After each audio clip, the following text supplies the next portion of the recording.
Good Monday afternoon to you, 4 o'clock, time for Sports4CLE. Thanks for joining us. Plenty of NFL news and Browns news to talk about. We begin with some free agent news. So wide receiver DeAndre Hopkins visiting the Titans, expected to visit the Patriots within the next couple of days. Exactly when, though, we're not sure. As when he was asked about it, Bill Belichick said, "I'm not a travel agent."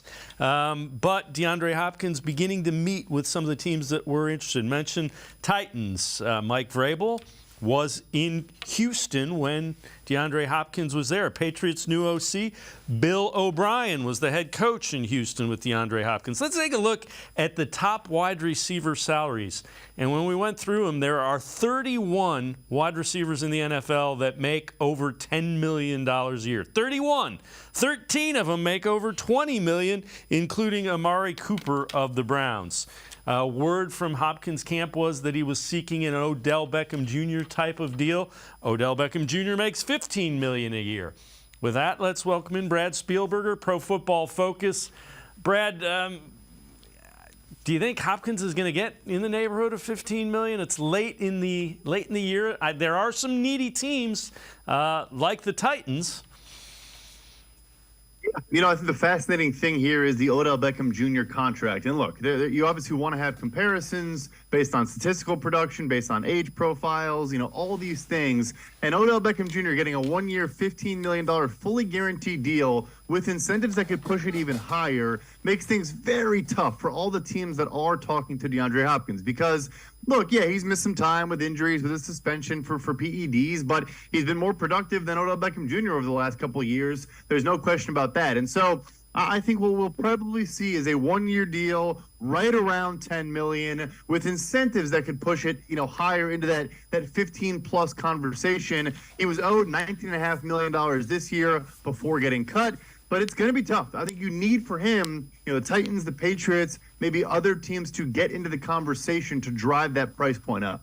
Yeah, and, you know, if the price point doesn't go up and it goes down a little, the Browns may be in play for DeAndre Hopkins.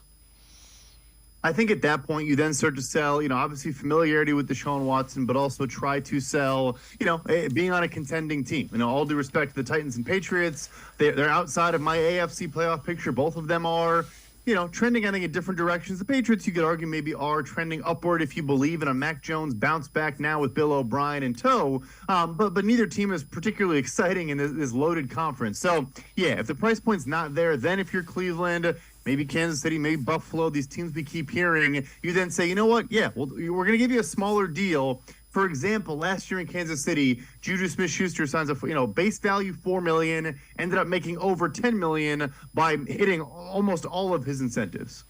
Another name that is now out there is Dalvin Cook. The running back for the Minnesota Vikings was released. So he had $2 million guaranteed on his contract. So the thought is he's going to be patient. He's been one of the top running backs the last 4 years. Browns fans think of production in line with Nick Chubb, and that's what Dalvin Cook has been. Now let's do that same exercise. Take a look at the top running back salaries, and the difference is stark. Only 9 running backs make more than $10 million. That includes Saquon Barkley, Josh Jacobs, Tony Pollard, who make just over $10 million and have been franchised, haven't signed the deals, and aren't thrilled with it. So the question becomes, Brad, what happens with Dalvin Cook? He said he doesn't want a $4 or $5 million contract. It's going to be tough for him to get at this juncture of the year. Is he going to be able to get much more than that? Yeah, so all those names you just mentioned, right? And then even Aaron Jones on there now at $11 million because he took a $5 million pay cut, right? In a very similar situation. Him and Dalvin Cook signed extensions the same offseason, and he agreed to kind of reduce his compensation this year. So, look, I think maybe down more than the, you know, he was slated to make $10 million this year, right around there. He can maybe get more than that on a multi-year deal and get guarantees that make him feel more comfortable and have more assurances versus just that $2 million in remaining guaranteed salary from Minnesota. But, you know, when you hear $4 to $5 million is not a number they like, you look at recent free agency periods for a guy like a Leonard Fournette, who signed his first deal was about $3.25 million in Tampa Bay. Cook's been super productive. He's only 27 years old, over 1,000 yards, all the stats you see, top 5 for us in explosive rushes, enforced missed tackle rate. He's top 25 in that metric. He's still good. It's just, as of right now in the NFL, guys don't want to pay. Teams don't want to pay that position, and it's mid-June, which makes it very complicated. When you look at it, given the economics of it, if you're the Browns and you're looking for a guy that makes your offense more explosive, if the price point is the same, is Cook, or if Cook's even a little less, I mean, does Cook make the offense more explosive than DeAndre Hopkins if you're the Browns? He obviously does have familiarity with head coach Kevin Stefanski. They worked together with the Minnesota Vikings for a number of years.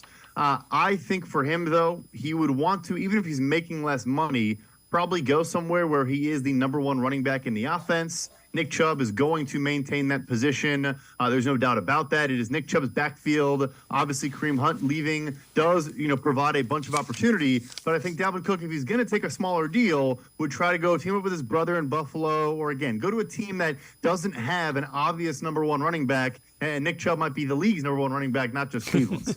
Fair enough. All right. From Pro Football Focus, all breakout team for 2023. And one of the cornerbacks is a second-year guy for the Browns, Martin Emerson. This is actually not the one, but Martin Emerson, part of the Pro Football Focus all breakout team at cornerback. So what about that? You had players at each position. Emerson was selected as one of the breakout corners. Yeah, no, but it was really productive last year, particularly in the slot, brought a lot of value. They obviously rotated some players around, and I think now the departure of Greedy Williams to the Philadelphia Eagles, not that he was playing a ton of snaps, but I now think Emerson should be entrenched in a full-time or, closer to a full-time role, as that nickel corner, which also allows Greg Newsome, to go back on the outside. So, yeah, a good, exciting young player. Made a lot of plays in the football, not afraid to tackle as well, which is key when you're playing in the slot and have to, fill up against the run. He's a fun young player right now. All right, so here is, and there's a look at that. So, crowded cornerback room, Ward Newsome. But very good, very productive was Martin Emerson. So we kind of showed you a sneak peek, top 25 safety rankings for Pro Football Focus. Rodney McLeod checked in at 23. That's kind of an under-the-radar signing. Has been remarkably consistent throughout his career. He's 32, still really good grade, 85.3. You see his league-leading 90.9 in zone coverage. Brown's secondary struggled mightily. Now, interestingly enough, the guy that the Browns signed, Juan Thornhill, not in the top 25, and Juan Thornhill did take notice of that. No disrespect to anyone on the list, but there aren't 32 safeties better than I am. You see, Derwin James was ranked number 1. So, again, a safety, a secondary guy, he's got to have that kind of attitude. How good is Juan Thornhill? Player. I think this is an interesting spot where, and I'm not saying either person is correct or either group is correct, where at PFF, a lot of us take on some of these rankings articles. I'm kind of the proponent of, I'm trying to be as forecasting as possible, as future and forward-looking as I can be, and saying, who's going to be the best players going forward. But it's tough. Some guys say, well, yeah, but then you're ignoring older veterans that have been good for a very long time. We know more about them. We can maybe be more confident in the floor level of their play. So, again, I'm not saying the person who wrote this was wrong. I probably would go with the young player who, I projected to sign a deal for a little over what he got. I think about $7.5 or $8 million per year. He obviously signed for 3 years, $21 million in Cleveland. A strong contract for him. And he's a good young player. He's a versatile player. I think really came along in Kansas City. And got a lot of trust from that defensive coaching staff as time went on to become a full-time player surrounded last year by young guys. I mean, it sounds funny. He was one of the older players in that secondary last year, and I think showed, leadership ability and things he can transfer over to Cleveland that could go a long way. Both those guys starting quality corners in your estimation? Or, I'm sorry, safeties?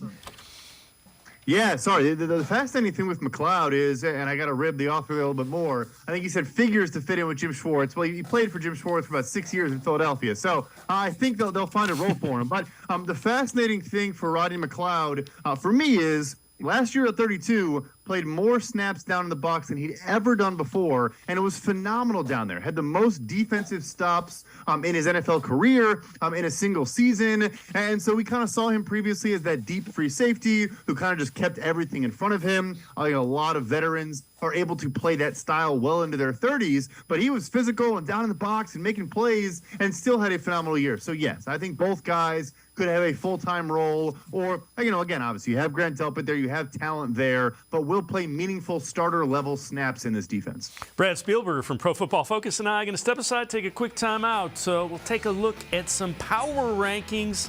Sports for CLE will be right back. Stay with us.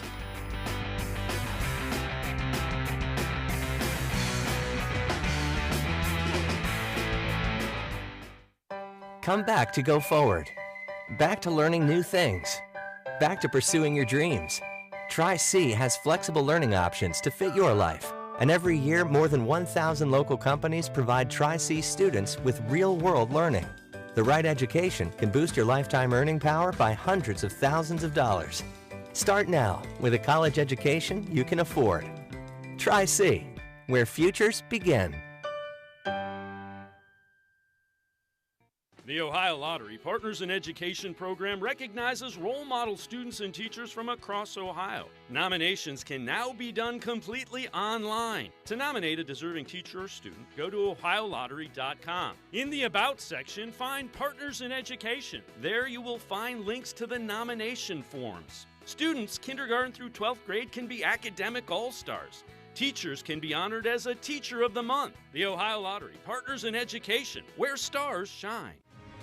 The Greater Cleveland Sports Hall of Fame celebrates the star athletes and notable sports figures who were born or have made their home in Greater Cleveland. It tells the story of discipline, commitment, perseverance, sportsmanship, and excellence in achievement.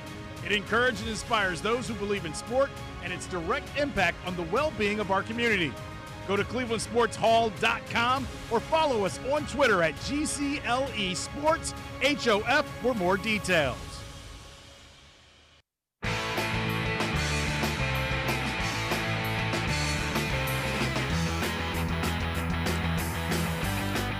We continue talking Browns with Brad Spielberger from Pro Football Focus. PFF's roster rankings, biggest strengths, biggest weaknesses, X factors, rookies to watch, and over-under win totals. So let's take a look. Biggest strength for the Browns, offensive line. Biggest weakness in 2023, defensive line. When we look at the X factor, Deshaun Watson. Rookies to watch, wide receiver Cedric Tillman. Over-under 8.5 wins. And they are going with the under with this one. Brad, when you look at this, how good is the offensive line? And I know we've talked in the past, defensive line has been upgraded significantly. Yeah, I mean, the offensive line could very well be the best unit in football. I am a believer in Jedrick Will's continued growth and think if he can, join the group, every other four guy on the line, now that center Ethan Pochich is brought back, is a proven good player over the last couple seasons. Pochich really took a step forward, obviously this past year with Bill Callahan, but showed some flashes the year prior in Seattle. So, I think it could be the best unit in football. And then for the defensive line, like you mentioned, obviously we've talked about it, could be one of the most upgraded groups of the entire offseason. I would agree, though, that the interior, obviously Dalvin Tomlinson is a massive, massive addition. Maybe there could be one more, late season veteran addition or just more to expect to bolster that unit somehow on the interior. But yes, it is certainly not a weakness like it was last year when it was one of the more, the more poor units across the league. You talk about Deshaun Watson being an X factor. All reports are he's looked really good. And again, it's June. There's no pads. There's no rush. There are a number of things that aren't happening, but he looks like an elite quarterback to the bare eye. Yeah, no doubt about it. And I think when you see Marquise Goodwin and Elijah Moore and all these new guys come in and immediately discuss their chemistry and some of the throws he's made that they had not seen recently, and those guys have played with some good quarterbacks over the last couple of years. I guess maybe not Elijah Moore, but nevertheless. So, they know what they're looking at. They know what they see out there. And I think you are naturally going to have rust. You're also going to have rust when I think Kevin Stefanski's offense is a good bit different than what Bill O'Brien was running in Houston and even Tim Kelly towards the end there. It's just not the same structure and type of environment and what they want to do on the offensive side of the football. So I am a believer he's the X factor. Of course he is. And we'll see if he can get back to what he was before, get more comfortable doing different things. If he does, the sky should be the limit for this offense. Now, you saw the over-under 8.5. That report had it at under. I'm pretty sure you had it over, and I tend to agree with that. I think 10, 11 wins is probably realistic, assuming most people stay healthy and Watson plays, like a top 10, 15 quarterback. Yeah, you're really pitting me against my my compatriots today. But I am definitely more leaning towards the over here. I mean, look, they might be in the most competitive division in all of football. That certainly will not help. But on paper, when you have the most expensive roster in the NFL, there are no excuses. And I do think they will go over that 8.5 wins. I think we may have discussed in particular, I bet them to win the division at plus 450. Obviously, that's more of a value play. You get the the juiced odds there as opposed to the over-unders tend to be minus 110 flat bets. But I would lean towards the over here, no question about it. So power rankings for the Browns 2023 from Pro Football Focus. The Browns are ranked number 9 in this one. Biggest impact from the draft is defensive interior lineman Siaka Ika. Pre-draft ranking was 21. So again, take us through 9. 9 puts them in the playoffs, and I think that's fair. Yeah, well, obviously the power rankings, don't account for, or they do account for kind of what we're expecting to see from them. But, you could be the number 23 team, but you play in the NFC, and that might get you in the playoffs because the NFC is so much worse than the AFC this year. But nevertheless, Siaka Ika could be kind of that important rookie that comes in and addresses what we just talked about. If he is a force, even for 400 snaps as a rookie, and gives you good contributions alongside Dalvin Tomlinson, then there is no weakness on this roster. I genuinely think you can say, all right, maybe you're worried a little bit about off-ball linebacker if there's continued health for Anthony Walker and Jeremiah Owusu-Koramoah. But really, on paper, if that unit steps up like we expect them to, there's not really a hole on this Cleveland Browns roster. When you look at, and we kind of touched on it a little bit, the wide receiving core. How big of an upgrade do you think it was from last year to this year? How much of a difference does that make for Deshaun Watson? The biggest thing we've learned the last couple of years with wide receiver room, or really just receiving room overall upgrades, is that you can have a knockdown effect to where even if the individual player you're bringing in isn't necessarily a game breaker or you're going out and trading for A.J. Brown like you're Philadelphia, but it's still, when you bring in a good, competent player like an Elijah Moore or a good rookie that I think in Cedric Tillman will take the top off the defense, will add some value here and there, even in his rookie season, it makes life easier also on Amari Cooper, on David Njoku, on Donovan Peoples-Jones, even on Nick Chubb to get fewer loaded boxes because defenses say, yeah, we can't cheat off the receiver because if we cheat off Elijah Moore, he's going to burn us more than their prior guys could. So that's the big thing, is that even if you individually don't think any move was gigantic, in totality, it just makes things more difficult for the opponent, and they have to respect everyone out there, which maybe wasn't the case quite as much last year. And the other thing is there were no easy yards. When you don't have speed, there are no easy yards in the NFL. Moore and Goodwin should give this offense some quote-unquote easier yards. Oh, it's 110% right. I mean, just quick outs to get you 5-6 yards here and there, quick Texas routes in the slot and just doing different things to get you some of those easy pickups that keep you ahead of the chains, all those cliches. But a lot of time it's true, right? When you just don't have something you can rely on, it just gets you the simple, it doesn't even get you a first down, but it makes things a little bit easier because they can create quick separation or, in Goodwin's case, honestly, just to take the top off the defense with his speed. But it just makes things easier underneath for everyone else. We've certainly seen that impact as well. A guy like a Cole Beasley in Buffalo was super valuable for a very long time. Those type of players, again, they're not going to top the market. They're not going to, you don't say they're defining their team and the most valuable player, but they certainly have an important role and make things a whole lot easier on a quarterback's job. Brad Spielberger from Pro Football Focus and I are going to step aside, take one more timeout, other side of the break. CBS Sports had 20 candidates to be first-year Pro Bowlers. One of the Browns on that list will tell you who it is. Sports for CLE. We'll be right back. Stay with us.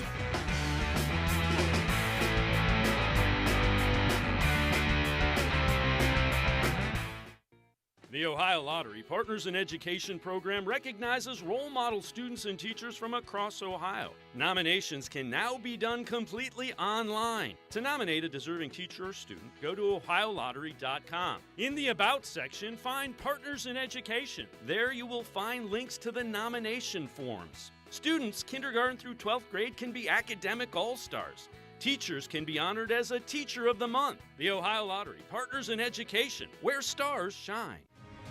The Greater Cleveland Sports Hall of Fame celebrates the star athletes and notable sports figures who were born or have made their home in Greater Cleveland. It tells the story of discipline, commitment, perseverance, sportsmanship, and excellence in achievement. It encourages and inspires those who believe in sport and its direct impact on the well-being of our community. Go to clevelandsportshall.com or follow us on Twitter at GCLE Sports HOF for more details.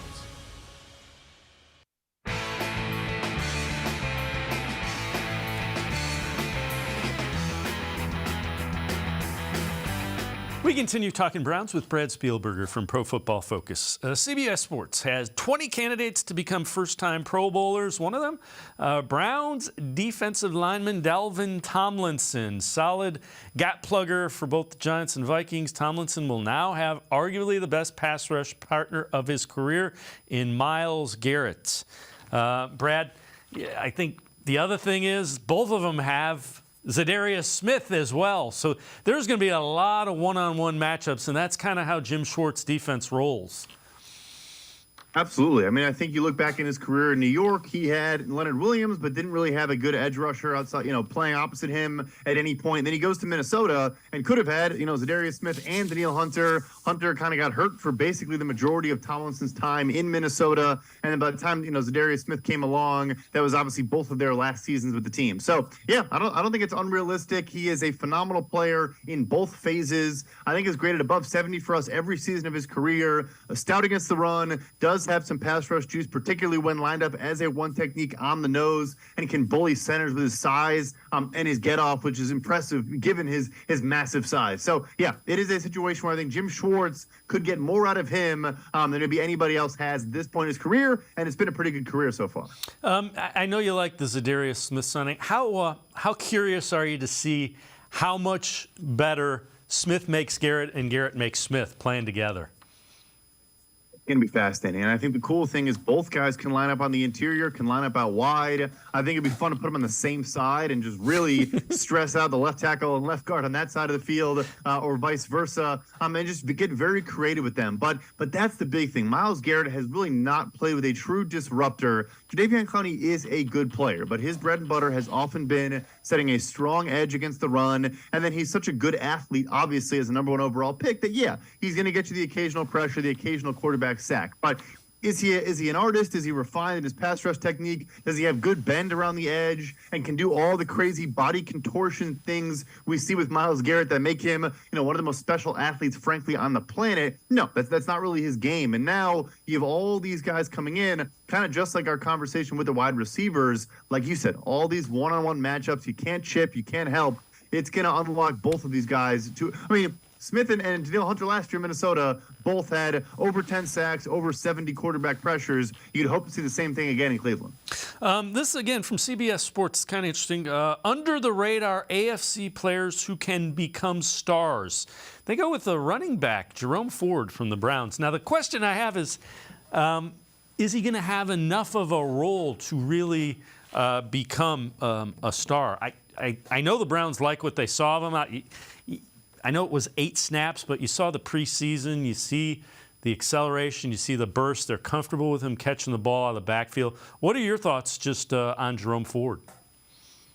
Really good prospect coming out of Cincinnati, and I think was just kind of stuck. Obviously had the injury early on in his career, but also I think was just stuck behind Kareem Hunt. And then obviously Hunt kind of expressed displeasure with his role, and maybe they tried to get him even more touches, when Nick Chubb was getting a spell to keep him happy, on the roster at the end of the season. But Yeah, star is probably a bit of a stretch. I don't think we want to go to. The only way he'd become a star is maybe if he takes over as the lead back, because Chubb goes down with injury or something like that. But obviously, that's the last thing we want to see. But I do think he's a very good three-down player. He does have pass-catching ability. I think now that he knows the protections, I'm sure they'll trust him more to pass block as well. And I do think he could, have one of those very important RB2 roles, behind an elite player, Nick Chubb. All right, here's one for you. Obviously, everybody has said the important thing this year is going to be Deshaun Watson. What do you think Kevin Stefanski can do? How do you think he designs this offense to make Deshaun Watson as effective as possible? Yeah, I do think part of it, like you mentioned, is the lack of speed, both short area burst and also just top end speed. And so I think what happened was, and this is going to happen to a Kevin Stefanski offense, in that wide zone system, attacking the middle of the field, and a lot of intermediate, kind of gains is their goal. Watson was a bomber. He came from an offense where you wanted to throw the ball down the field, hold on to the ball for a while, and let things develop down the field, and then throw deep passes. He's been doing that since his rookie season in Houston. So I think finding a way to blend those two styles, which also just required bringing in the requisite talent to pull that off. But I think that's it, is those guys getting together and saying, okay, we're going to have some drives where we matriculate down the field, or we're looking for 10 to 15-yard gains, and just, Watson hitting your back foot and throwing the ball at 2.5 seconds. That's what we're going to focus on. But also, in certain situations, we're going to dial things up, or we're going to have double moves. And situations where guys are going to be looking to hit the home run, I think the two just need to fill each other out, get a better understanding of each other's goals on offense, because they are a little bit different, but I think they can make it work. All right, before I let you go, what are the keys to the Browns becoming a playoff team? What do we need to see for them to be one of those and the AFC and the AFC North are both loaded. To be a playoff team, what do the Browns need? Yeah, I think this is also maybe a bit of a cliche, but closing out some games, right? I mean, look at the Jets game last year, some other games. And part of it, of course, is just adding guys besides a Myles Garrett that if they can pin their ears back when they have a lead and just, make life difficult for opposing quarterbacks, they're going to have fewer comebacks against them. But I think, last year was either one unit showed up one week and the other did not, or one unit would show up for a half and not show up for the second half. And so I think it's consistency on both sides of the ball, and really just ensuring that you don't have a drop-off at any point in the game. It's a 60-minute game. Yeah, I said all these cliches, 60-minute football game, yada, yada, yada, but it's real. And I think we should see more of that with the talent they brought in, a lot of veteran leadership on both sides of the ball now. I think that's the key. We keep hearing from Jim Schwartz, from the defensive players, it's a simpler defense. That would seem to me like that's Jim Schwartz's MO, and that would be what really talented defensive players want. Just let us go play. 110%. Look, it is a thinking man's game. There's no question about it. It's a complicated sport, but I think particularly on defense, they just want to turn their mind off, frankly, and just, see ball, hit ball, and just go after ball carriers, contain their area. You are going to play a lot of zone and do a lot of different things, but not have a ton of verbiage, not have a ton of checks and things you have to do based on things you see. More of just, here is your responsibility. Here is your job. Go out and execute it. I think particularly along the defensive line. Some guys want to read and react and two-gap and do all these different things. If you pull it off, can be a phenomenal way to approach defense. But I think Schwartz has proven, definitely last year in Tennessee and obviously in many stops prior, just let guys use their athletic ability and their instincts and intangibles to just make plays. And I think we'll see a lot of that this year. Brad Spielberger, Pro Football Focus. Always great stuff. Thanks so much for the time and the insight. Appreciate it, Brad. Yeah, thanks for having me. Brad Spielberger, make sure to check him out. Always great stuff on the Browns and the NFL as well from Pro Football Focus. We're going to step aside, take a quick time out. Fred Greetham from the Orange and Brown Report straight ahead. Sports for CLE. We'll be right back. Stay with us. Come back to go forward. Back to learning new things. Back to pursuing your dreams.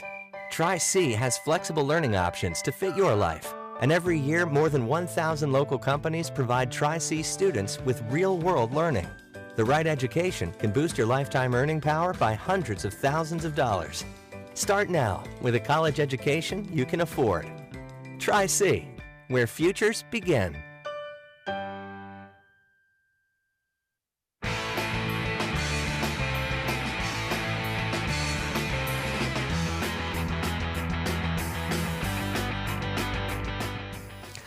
We continue talking Browns here on Sports for CLE. Let's welcome in Fred Greetham, senior analyst for the Orange and Brown Report. Fred, mandatory minicamp just wrapped up. I know you can't tell a lot, but how did Deshaun Watson look during the time that you guys were able to watch practice? Well, you're right. I mean, there's no pass rush. There's no pads. The receivers have no fear of getting hit. But with that being said, you know, I've seen quarterbacks over the years here with the Browns especially that haven't looked very good even in those situations.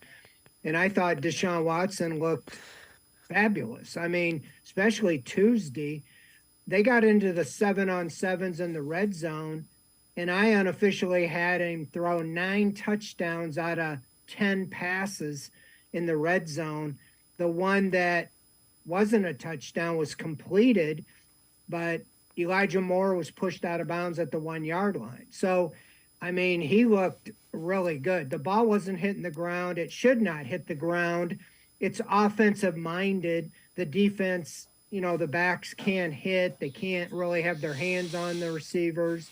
You know, it's no contact. But still, with that said, you know, I thought Watson was putting the ball right where he needed it. There's one that stood out. He threw a slant to Donovan Peoples-Jones in the back of the end zone where I thought it was too high, but Peoples-Jones went up and made a spectacular catch, but it was only where he could catch the ball. Watson put it right there, and he could go get it. And so I just thought he really looked good. Wednesday and Thursday, the defense was a little better, but he was still very impressive to me. I mean, if he can just play 3/4 of that good when the lights, you know, and the lights come on, it's real football, I think Browns fans are going to be pretty excited because he looked good in the mini camp. Yeah, and, you know, you've been on the sidelines and seen enough of it. I've been on the sidelines and seen enough of it. There's something a little different about the way the ball comes out of his hand than we've seen. Even the good quarterbacks, even like Bernie Kosar, the physical skill set that he has, we haven't seen here in the time I've covered him. That goes back into the early or mid 80s. Yeah, I mean, I started, you know, as an intern in 81. Brian Sipe was just coming out. It was the 82, you know, 81, 82 season. And he was coming off that MVP year or Red Right 88 and Bernie Kosar, you know, and I haven't seen a quarterback with this skill set, you know, and that's including those two guys. Now, he has to do it on the field, but like you said, he has the mobility, but he has he's very accurate and he throws the ball almost effortlessly. Last year, we didn't see much of the long ball once he got into the games.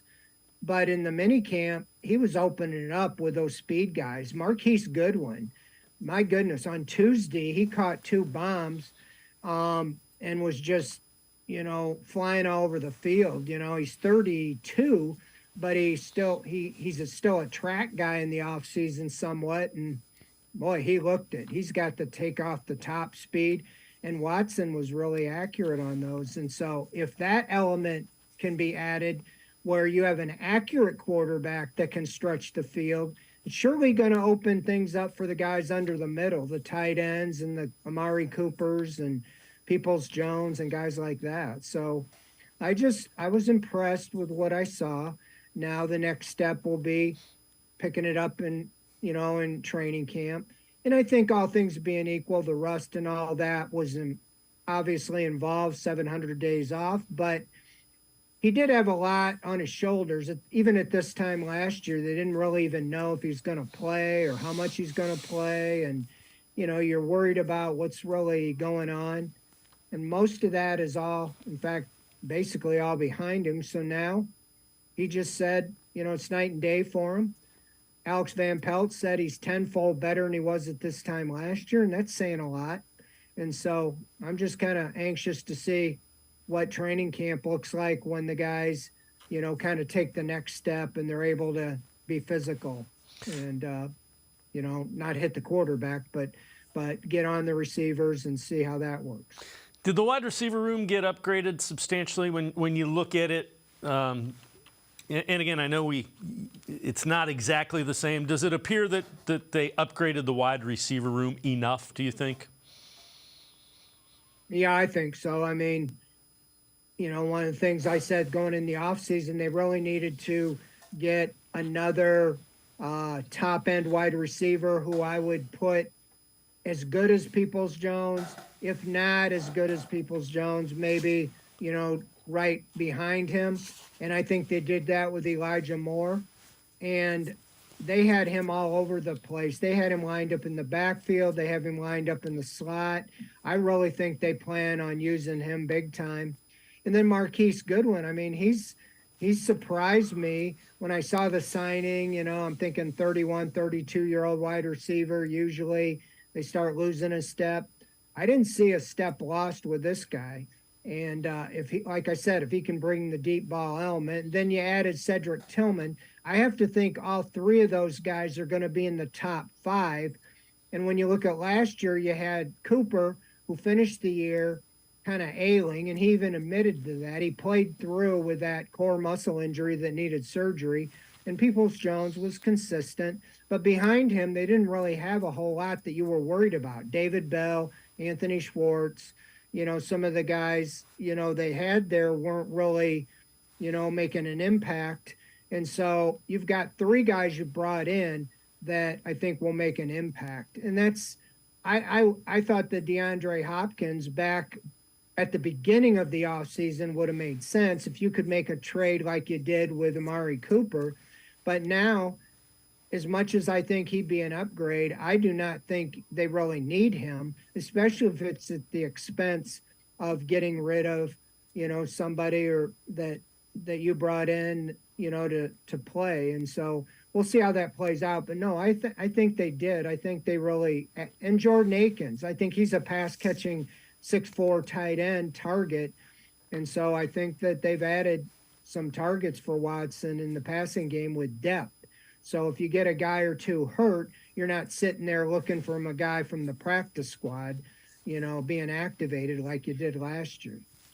What about your takeaways from Jim Schwartz in that defense? We heard a number of the defensive players talk. You saw Schwartz out there. Your impression of that hire and what you think that defense is going to be? I've said this, I think I even said it on your show earlier, that I think that was the most important addition to the team this year. He brings toughness, aggressiveness. I think that was needed to this defense. I think that Joe Woods had a similar temperament or style to Kevin Stefanski, a little more laid back. And I think Jim Schwartz, is the aggressive old school type of coach that this team needs. I could say that for Bubba Ventrone as well. But I like what I saw when the first time they lined up in their 11-on-11 in the passing situations, the nickel. They had Garrett and Obo at the 2 ends, and Dalvin Tomlinson and Zadarius Smith on the inside. That is going to create some tremendous matchups if you can use Zadarius Smith on the inside and be effective, with probably 4 of your best pass rushers on the field at the same time. So I think he's going to be creative. And I think in talking to Denzel Ward and some of the corners, that his philosophy is we got corners that can play, and we're going to put them out on the island and say, handle your job. I saw Emerson, Newsome, and Ward out there a lot. 4 guys I mentioned up front, maybe 2 linebackers, and then 3 safeties or 2 or 3 safeties. And so I think he's going to mix and match to his personnel, which is kind of a novel concept, play to your defense's strength. And I think they've got some depth in some areas. So I like what I saw. Again, they haven't hit or anything, but as far as his philosophy, everything he's saying is aggressiveness and getting after the quarterback. And if you get after the quarterback and you got corners that can stay on their guy for 2 or 3 seconds, you ought to be able to have a disruptive passing game for sure. All right, so we found out today, and Mary Kay Cabot tweets this out, Perrion Winfrey's misdemeanor assault charges against him from a woman that he was dating have been dismissed following his completion of a diversion program. The other thing is Winfrey was in Berea for a mandatory minicamp, so it'll be interesting to see if Winfrey can get it together and show flashes of what the Browns thought when they drafted him a season ago. Yeah, I mean, it was the first 2 days of the mandatory camp. He was inside. Stefanski said he was healthy, but it was a really kind of a interesting, take that what is he doing inside? Is he sitting in the corner or what? And so, all that being said, I think that he's going to have to, earn his spot to get in the rotation. I think a lot is going to depend on Maurice Hurst. I was kind of impressed with him.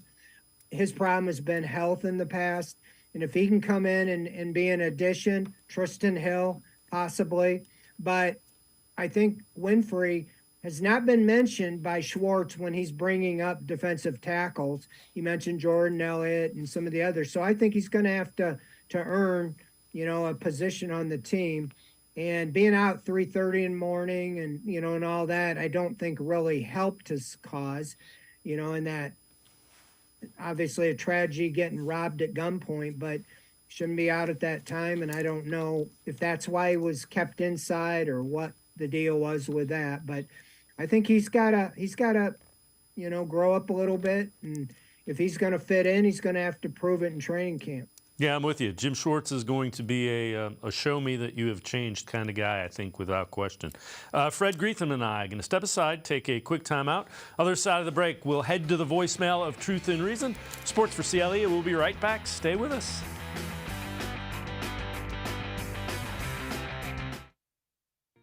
The Ohio Lottery Partners in Education program recognizes role model students and teachers from across Ohio. Nominations can now be done completely online. To nominate a deserving teacher or student, go to ohiolottery.com. In the About section, find Partners in Education. There you will find links to the nomination forms. Students kindergarten through 12th grade can be academic all-stars. Teachers can be honored as a Teacher of the Month. The Ohio Lottery Partners in Education, where stars shine.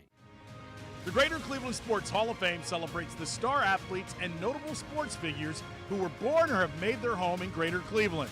It tells the story of discipline, commitment, perseverance, sportsmanship, and excellence in achievement. It encourages and inspires those who believe in sport and its direct impact on the well-being of our community. Go to clevelandsportshall.com or follow us on Twitter at GCLE Sports HOF for more details.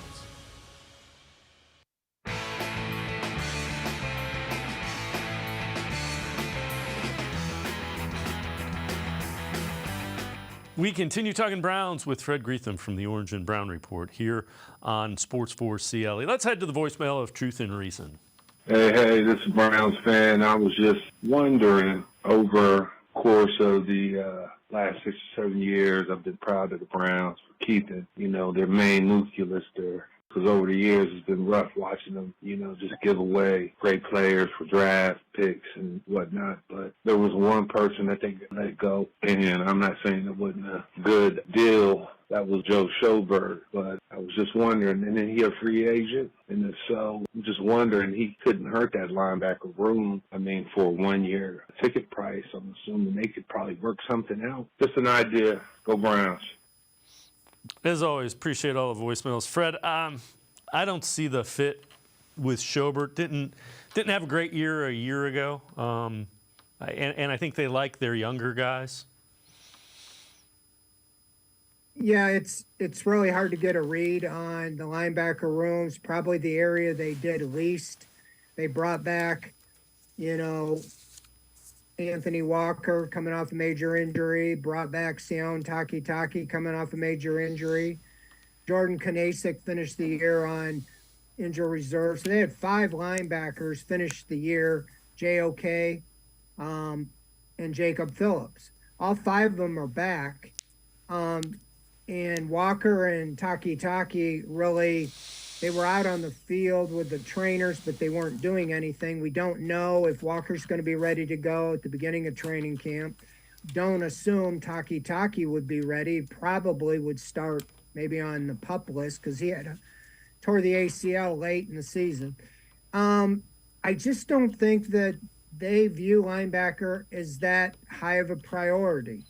That's just my opinion, what I've seen. With that said, Jim Schwartz was wearing a Jordan Kanasic, shirt, the first OTA, number 51. And he's really seems to be high on him doing everything. He's a high motor guy. It's made his career in special teams. And it looks like, when they had two linebackers on the field, in a lot of the passing situations, it was Kanasic and JOK. There was some talk from one of the assistants. They wanted JOK to get bigger, and I don't know how, he does that in 6 to 8 weeks. But, as far as to be a little more durable. But I think they're going to match them according to their skill sets and so forth. I just think you're going to see a lot of 3 safeties, 3 or 4 corners, 4 or 5 rushers, and that leaves less room for linebacker. They have to feel that Anthony Walker is going to be ready because he was really the linchpin on that defense a year ago, really the last 2 years. Signal caller, everybody looked to him as the captain, but he injured that quad after the 3rd game, and the defense, that's coincidentally when the defense kind of fell apart in the run game. So they have to feel good about him. Schwartz must have the input that he feels good what he sees about Walker. So I don't know if they're going to bring in anybody else. There's guys that were around last year, Reggie Ragland and Deion Jones. I think there's always going to be a list of those type of players, veteran players, they can bring in if they feel in training camp they don't have enough. If you remember a couple years ago, Malcolm Smith was a 30-something linebacker that was just sitting around. I think Jacob Phillips got injured in training camp that year. It might have been his rookie year. They went out and signed Smith in the middle of training camp or at the end of training camp. He ended up leading the team or second in the team in tackles, and he didn't join them till really late in the summer. So I don't think it's panic button. I think they want to see what they have, but you can bet they have a list of guys that they feel, they could bring in that are going to be available. All right, so this is from NFL.com. Top 10 disruptors. Number 1 is Mike Parsons, 2, Nick Bosa, 3, Myles Garrett. QBP, 72, pressure rate, 16.3, hurries, 48, sacks, 16, turnovers caused by quarterback pressures, 3. And when this was assembled by NFL.com, they said they thought Myles was going back and forth with being the potential top here, but ended up at 3rd. And, I think this, when you talk about disrupting the passing game, I think that's the goal of Jim Schwartz's offense. That's why he wants them to be aggressive. It's a passing league. That's why he wants his defensive line to be aggressive. I think Garrett is going to take a pretty big leap forward in that area. Yeah, I have no questions about the production Myles Garrett. Jadeveon Clowney the last 2 years helped him, but not as much as we expected. I said Schwartz I thought was the biggest addition to the Browns organization this offseason, but I think as far as a player, the biggest addition was Darius Smith. That came out of nowhere. I give huge kudos to Andrew Berry. I think he is truly the guy that could really set off Myles Garrett, because I think you got a similar Myles Garrett type guy on the other side. And if they don't double team Smith, he'll eat him alive. And Clowney was never known as a sack man or getting to the quarterback. He was good against the run. I only had 2 sacks last year. And so I think that this is Darius Smith, and not only him, Okoronkwo, because now you got three guys that can really get the, I don't know where they ranked, but I know Smith and Okoronkwo, especially in the second half of the season, were rated. Okoronkwo was rated as one of the best as well, and he didn't play the first half of the season. So you put those three on the field or even in a rotation, it's got to help Myles Garrett, because they got to pick who they're gonna block, and and then you got Dalvin Tomlinson, who's going to take up two blockers, in himself. So I just like the mix. It's key is keeping them healthy, but I think Garrett really could have a monster year, him or Smith or both of them. I think if they decide to try to take out Garrett, I think Smith will eat them alive, and you just can't block them all. All right, before we go to break, CBS Sports, AFC rookies picked after day one who could earn key roles in 2023. For the Browns, they say edge rusher Isaiah McGuire, 4th round, 126th overall. Impressive stat to know, 76 pressures on his final 551 pass rushing snaps at Missouri, and that is in the SEC. You know what, Fred?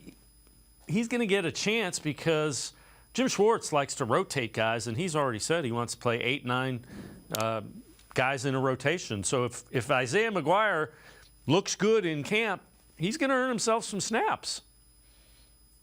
Well, that's always a big if he looks good. That's why I said in the offseason, even if, when they had a second-round pick, I hate to, everybody was having them get an edge rusher with their second-round pick. I said, you cannot count on a rookie. We saw Alex Wright last year. I think he was a 3rd-round pick, 78th. He was taken like 60 picks higher than McGuire was. He had no sacks. He really wasn't a factor in the pass rush. It takes some time for guys to figure it out at the NFL level.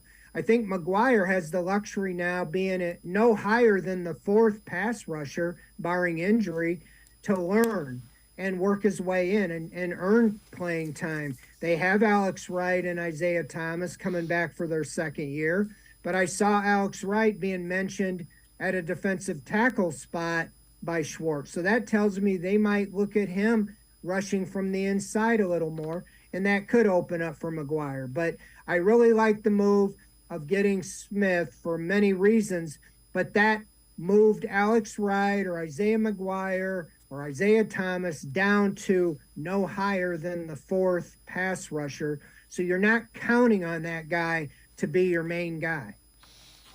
Fred Greetham from the Orange and Brown Report now. I'm going to step aside, take one more time out. Other side of the break, we'll talk more Browns. Sports for CLE. We'll be right back. Stay with us. Come back to go forward. Back to learning new things. Back to pursuing your dreams. Tri-C has flexible learning options to fit your life. And every year, more than 1,000 local companies provide Tri-C students with real-world learning. The right education can boost your lifetime earning power by hundreds of thousands of dollars.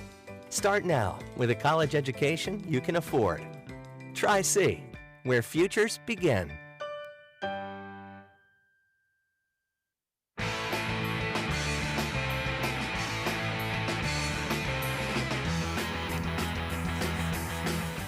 We continue talking Browns with Fred Greetham from the Orange and Brown Report. Clutch points, 2 hidden gems on the Browns roster. Number 1, they go with Demetric Felton Jr. Number 2, Jeremiah Owusu-Koramoah, the linebacker. And Fred, I don't want to disagree with anybody, but I think Demetric Felton is going to need to show some stuff to earn a spot on the final 53. Yeah, I agree. I like Demetric a lot. I know him pretty well. But he's an in-betweener. He was drafted as a running back. They had him almost an entire rookie year practicing with the wide receivers because they were suspect there. And they had, Dearness Johnson, Kareem Hunt, Nick Chubb in the running back room. When Jarvis Landry got hurt, they moved him into the slot. If you remember, a play that was designed for Jarvis Landry, that first game, he caught for 21, 22 yards for a touchdown, but he really did not play in the offense last year. They had him as a punt returner. He muffed a punt and he lost that position. He really never got on the field. They had him at wide receiver all season in practice. This year, they made the decision to move him back to running back, partly because they added so many receivers. I mean, by count, I think they have 14 wide receivers on the roster right now. But running back is wide open because at this point, they have not chosen to bring in a veteran backup, to replace Kareem Hunt. It seems like Jerome Ford is going to be given every opportunity. But I think Demetric Felton has a chance to win that spot, maybe not as the every down number 2 back, but to be that running back out of the backfield on third down, catching passes and being used that way. If he shows in preseason training camp that he can be more effective than Jerome Ford, I see him making the team as the third running back. Right now, it would be him or John Kelly, in my opinion. So Felton, I think he would be hard-pressed to make the team just based on the way he was used the first 2 years. But because of his versatility, I think his pass catching out of the backfield, they were using him a lot in the minicamp. So I think he's going to be given an opportunity. Again, most of the draft picks of Andrew Berry have found their way onto the roster. So we'll see. This will be the first year that I think several will be cut. As far as JOK, I wouldn't call him under the radar. I mean, he was drafted second round. I think they were expecting him to actually be more impactful than he was last year. He had a pretty good rookie year, but last year was kind of nondescript. So I'm excited to see how Schwartz plans on using him.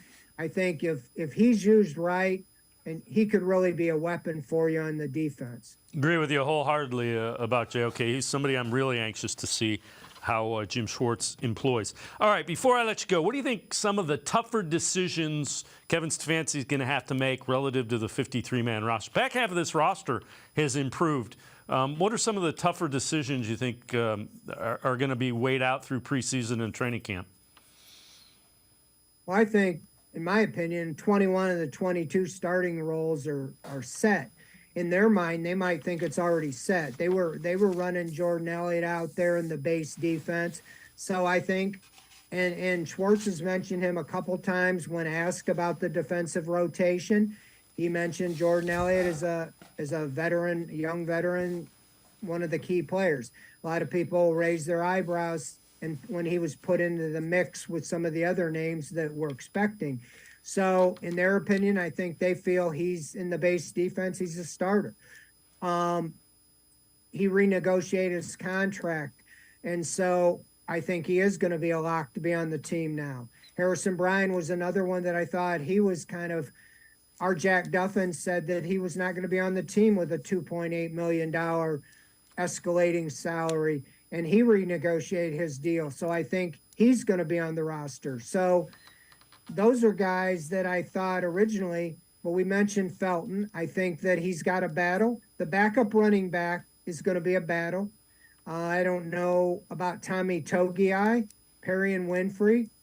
Comes down to Tristan Hill and Maurice Hurst, the guys they signed in free agency. Can those guys beat them out? Or are they going to, hit the waiver wire? I don't think Anthony Schwartz, I don't see any way how he makes the team, but they may keep him around, bring him to training camp and see, what he looks like. Or they could just maybe trade him for a low future pick, ahead of time. Like I said, they got 14 receivers, and I just can't believe they went out and got the ones they did without thinking we're moving on from Schwartz. He might be the highest draft pick, to be released this soon, by Andrew Berry. So David Bell, I think they would give him the nod over Schwartz because it's only a second year.